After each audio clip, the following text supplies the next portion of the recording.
Hey guys, welcome to previous notes once again. आज हम इस वीडियो में जानेंगे फंडामेंटल राइट्स पर क्या इम्पैक्ट पड़ता है अगर नेशनल इमरजेंसी डिक्लेयर कर दी जाती है। तो हम इससे रिलेटेड इम्पोर्टेंट केस लॉज को भी डिस्कस करेंगे। आर्टिकल 358 और 359 में क्या डिफरेंस है वो भी जानेंगे, और इम्पोर्टेंट अमेंडमेंट्स जो की गई हैं रिलेटेड टू इमरजेंसी और फंडामेंटल राइट्स वो भी हम आज की इस वीडियो में डिस्कस करने जा रहे हैं। And before starting this video I would request all of you कि अगर आपने हमारे चैनल को अभी तक सब्सक्राइब नहीं किया है तो फटाफट से सब्सक्राइब करके बेल आइकन हिट कर दीजिए और अपने फ्रेंड्स के साथ भी शेयर कीजिए ताकि वो भी free of cost in video का लाभ उठा सकें। देखिए, सबसे पहले हम जानते हैं कि आर्टिकल 32 और 226 के अंडर ही हम रिट इशू करवा सकते हैं सुप्रीम कोर्ट और हाई कोर्ट में। और इम्पोर्टेंटली आर्टिकल 352 में प्रावधान दिया गया है कि इमरजेंसी डिक्लेयर की जा सकती है प्रेसिडेंट के द्वारा।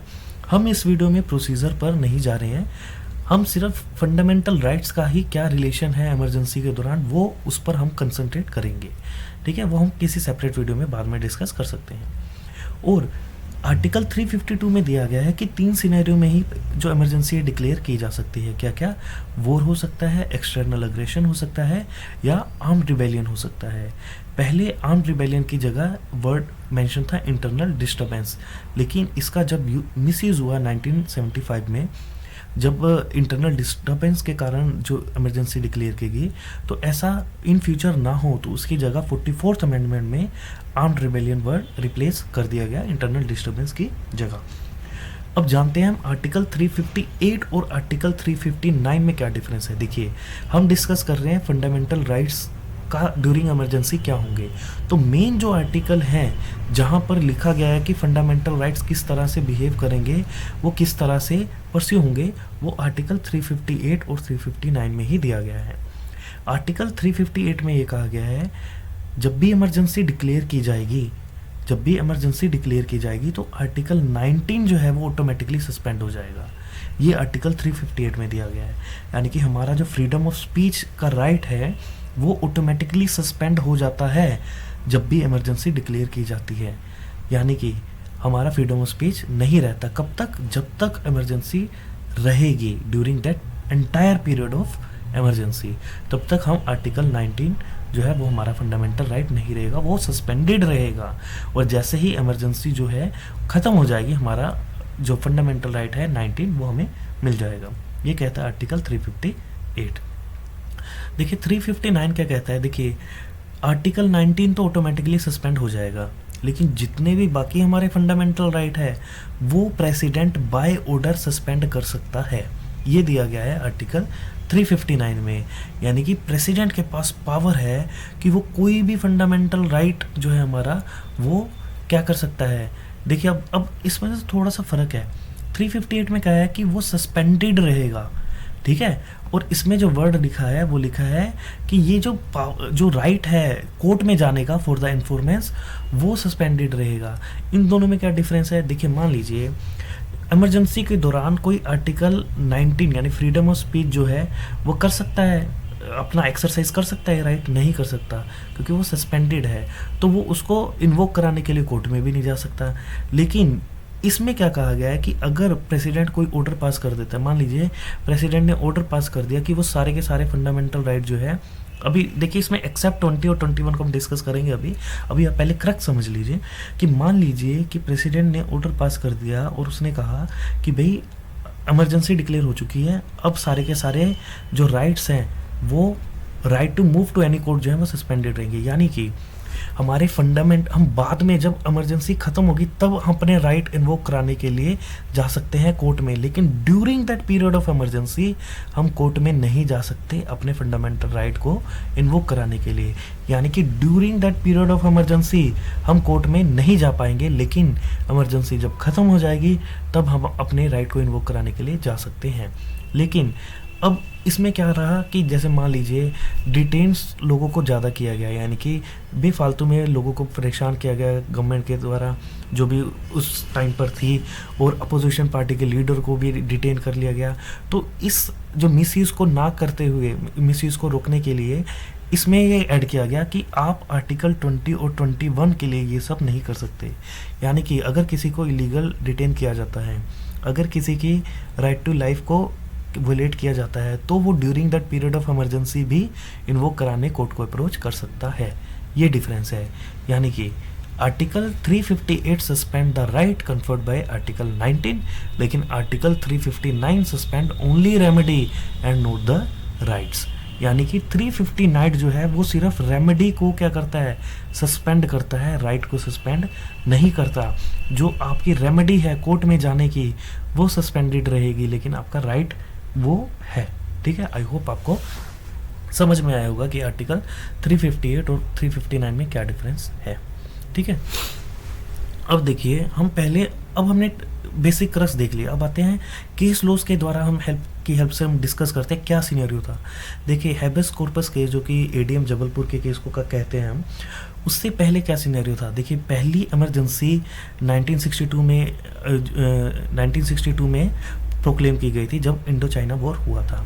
उसके बाद क्या ऑर्डिनेंस के द्वारा प्रेसिडेंट ने क्या किया था, हमारे सारे के सारी जो रेमेडी थी वो जो हमने अभी डिस्कस किया था 359 में क्या यूज़ कर सकता है, सस्पेंड कर सकते हैं रेमेडी को। यानी कि जो राइट है लोगों का कोर्ट में जाने का उसे सस्पेंड किया जा सकता है। तो प्रेसिडेंट ने क्या किया, दिसंबर 12, 1962 में प्रोक्लेम किया 359 का यूज़ करते हुए कहा कि कोई भी कोर्ट में नहीं जाएगा इन राइट को इन्फोर्स कराने के लिए। कौन से वाला, आर्टिकल 14, 21, 22। यानी कि जो ये राइट है रेमेडी सोट करने का वो सस्पेंडेड रहेगा। ठीक है, अब पहला केस आया मक्खन Singh versus state of Punjab का, 1964 का केस था। इसमें क्या क्या हुआ, प्रोक्लेम हुई इमरजेंसी 1962 में, मक्खन सिंह को डिटेन कर लिया गया। अब कोर्ट ने क्या किया, कोर्ट ने डिसमिस कर दी गई उनकी प्ली। उन्होंने कहा कि ये डिटेन जो है अभी इमरजेंसी लगी हुई है और 359 इन्वोक्ड है, आपको डिटेन ही रहना पड़ेगा, आपकी कोई रेमेडी नहीं है अभी के लिए। लेकिन इलाहाबाद कोर्ट ने सिमिलर केस में फेवर किया था जो डिटेनी थे, यानी कि जो डिटेन किए गए थे उनके फेवर में डिसीजन दिया गया, तो मैटर गया सुप्रीम कोर्ट में। अब क्या इशू निकल के आया है कि प्रेसिडेंट का जो ऑर्डर इशू हुआ है आर्टिकल 359 में, उसका स्कोप क्या है, ट्रू स्कोप क्या है उसका, और उसका इफेक्ट क्या रहेगा। यानी कि जो ऑर्डर उन्होंने रेमेडी, जो हमारी राइट्स है रेमेडी सोट करने की, उसे सस्पेंड किया है, उसका स्कोप कहाँ तक रहेगा, ये मेन क्वेश्चन था। और सीआरपीसी का सेक्शन 491 जो कि इक्विवेलेंट था 226 के, जो कि अब नहीं है ये सेक्शन, क्या वो इक्विवेलेंट है या नहीं है, वो भी इस केस में देखा गया। अब क्या डिसीजन आया, देखिए ये बहुत इंपॉर्टेंट है, ध्यान से सुनिएगा।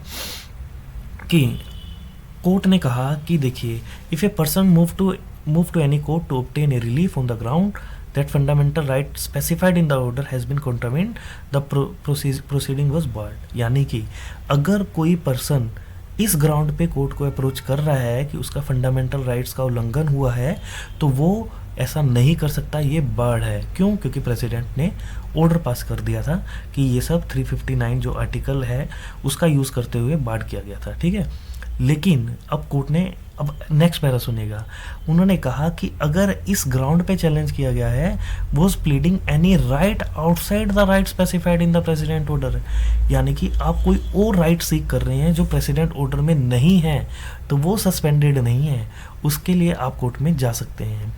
यानी कि अगर तो आप उन ग्राउंड पे चैलेंज कर रहे हो, उन फंडामेंटल राइट को इन्फोर्स कराने की कोशिश कर रहे हो जो प्रेसिडेंट ऑर्डर में दिए गए हैं, जैसे 14, 21, 22 था। अगर आप बोलोगे कि मेरा आर्टिकल 21 जो है वो वायलेट हुआ है तो मेरे को इन्फोर्स कराया जाए, कोर्ट के पास जाओगे आप रिट के लिए, तो कोर्ट कहेगा नहीं हम करा नहीं सकते क्योंकि प्रेसिडेंट ने ऑर्डर पास किया हुआ है।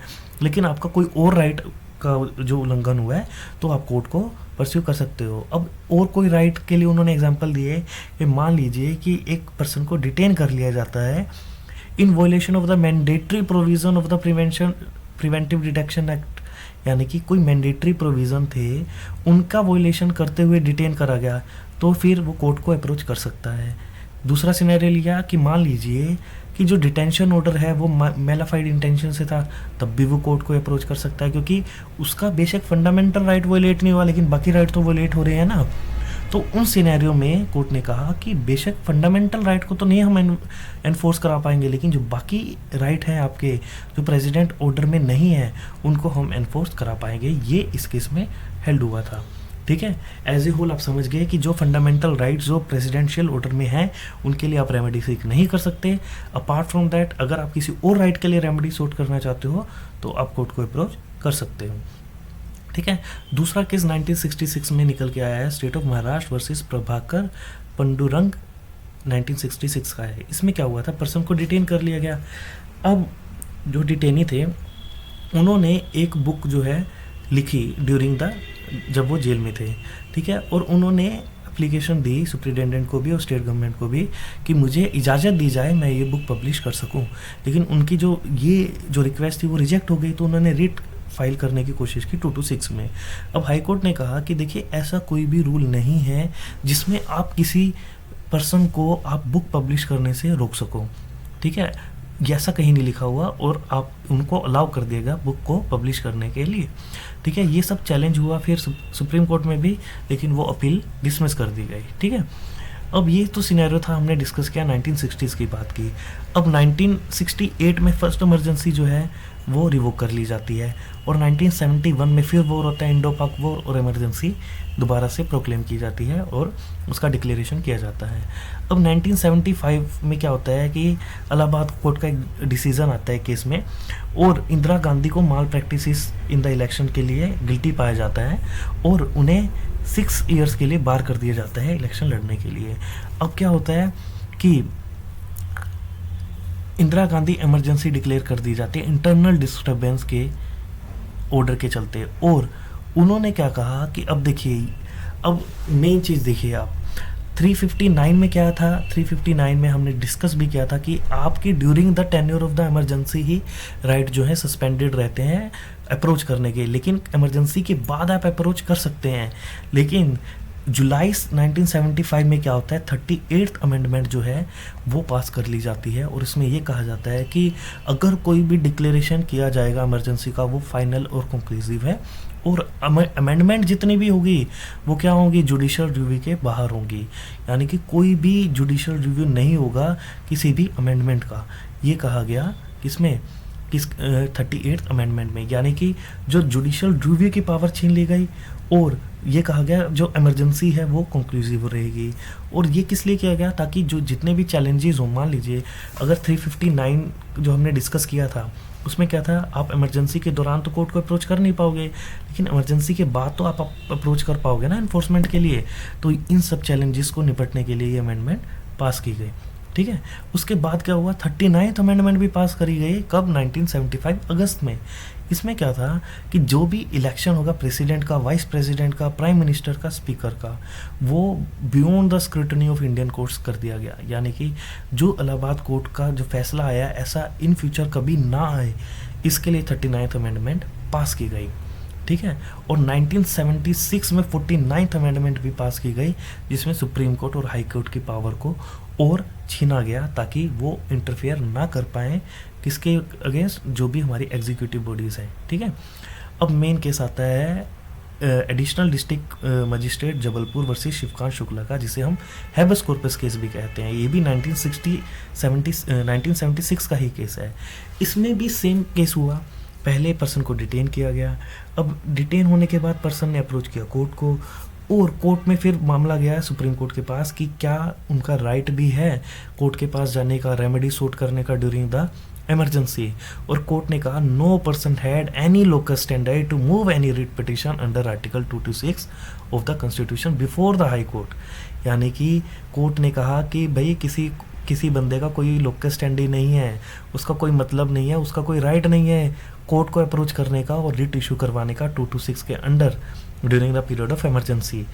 क्यों, क्योंकि पहले अमेंडमेंट जो हमने देखा जिस तरह से पास की गई, और जो पहले भी कोर्ट की मक्खन Singh versus state of Punjab में क्या अप्रोच रही, उससे भी अलग जो ये कहा गया कि आगे भी देखिए किस ग्राउंड में, ground that the order was not under और in compliance with the maintenance of security act और वाज इलीगल और वाज विटिएटेड बाय मेलाफाइड, यानी कि चाहे वो मेलाफाइड इंटेंशन हो चाहे वो मेंटेनेंस ऑफ सिक्योरिटी के, चाहे वो इलीगल हो, मतलब किसी भी ग्राउंड पे आप कोर्ट को अप्रोच नहीं कर पाओगे ड्यूरिंग इमरजेंसी। आपका कोई राइट नहीं है 226 के अंतर्गत आप रिट इशू करवाने का। इस जजमेंट को बहुत क्रिटिसाइज भी किया गया उस टाइम में, और ये कहा गया कि देखिए कोर्ट्स का काम है लोगों के राइट को प्रोटेक्ट करना, लेकिन जब कोर्ट ही कह देगी आपका कोई राइट ही नहीं है तो लोग कहाँ जाएंगे।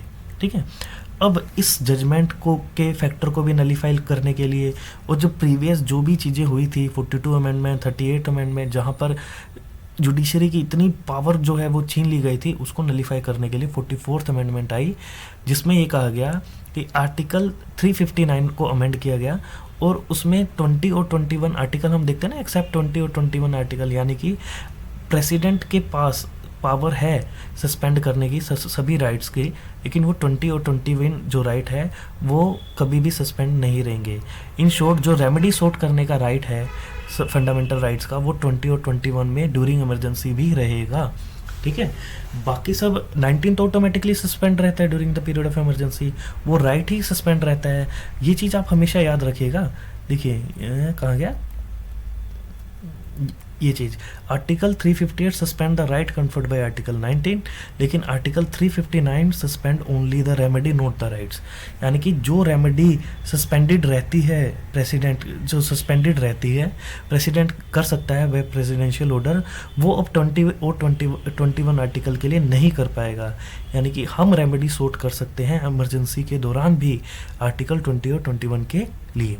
ठीक है, और इंटरनल डिस्टर्बेंस की जगह आर्म्ड रिबेलियन वर्ड कर दिया गया, और जुडिशियल रिव्यू में इमरजेंसी के स्कोप को रखा गया।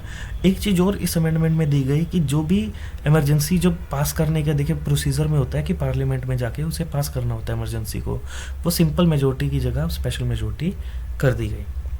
ठीक है, और अभी रिसेंटली 2017 में justice पुट्टा Swami versus union of India के केस में क्या करा गया, एडीएम जबलपुर के केस को ओवर रूल कर दिया गया। ये राइट टू प्राइवेसी का केस है, लेकिन इसमें एडीएम जबलपुर के केस को भी डिस्कस किया गया, और ये कहा गया कि वो जो है उसे ओवर रूल किया जाता है। इमरजेंसी के दौरान हम कोर्ट को अप्रोच कर सकते हैं हैबेस कॉर्पस रिट के लिए, और कोर्ट हैबेस कॉर्पस की रिट को इशू कर सकता है। ये डिस्कस किया गया K S Puttaswamy versus union of India 2017 के केस में। ठीक है, इस वीडियो में आज इतना ही है। कैसा लगा आपको वीडियो आप कमेंट सेक्शन में बता सकते हैं, अपने फ्रेंड्स के साथ शेयर कर सकते हैं ज़्यादा से ज़्यादा। और देखिए आप यहाँ तक देखा आपने, आपको कुछ ना कुछ तो इस वीडियो के माध्यम से कुछ ना कुछ तो ज्ञान मिला ही होगा। तो जस्ट ये है कि लाइक कर दीजिए, शेयर कर दीजिए, ये जस्ट हमें एक मोटिवेशन देता है ताकि हम इसी तरह के वीडियोस लाते रहें।